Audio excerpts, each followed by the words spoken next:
کمیته اولوی فوق‌العاده تاجیکستان با تکیه به معلومات اگنتی هواشناسی تاجیکستان خبر می‌دهد که در قلمرو کشور روزهای آینده هوای نامساعد در نظر است.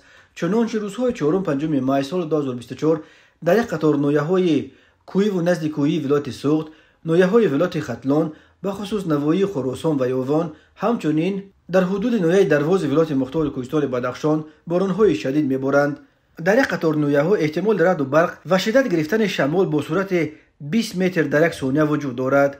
3 مای سال 2024 در یک قطار نویه‌های توبه جمهوری و 4 و 5 مای در اکثر نویه‌های توبه جمهوری، نواحی کوی و نزد کوی ولایت سوخت، نویه‌های جداگانه ولایت ختلان، همچنین قلمرو نویه درواز آمدن سیل‌ها در نظر داشته شده است. 4 و 5 مای بلند شدن سطح آب بر اساس باران‌های پرشدت در رودخانه‌های یوغسو، قزلسو و دریاهایی که از قطارکوهای ایثار جاری می‌شوند احتمال دارد.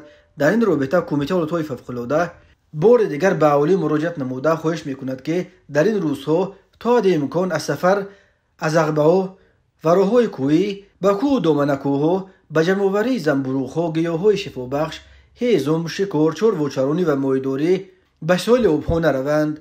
همچنین کمیته به شهروندان و کسانی که در دهه به سر میبرند توصیه می‌دهد که تلفن‌های موبیلی خود را همیشه آماده نگاه دارند. در حالت رخ دادن این یا آن حالت فوق‌العاده برای کمک مراجعت کنند.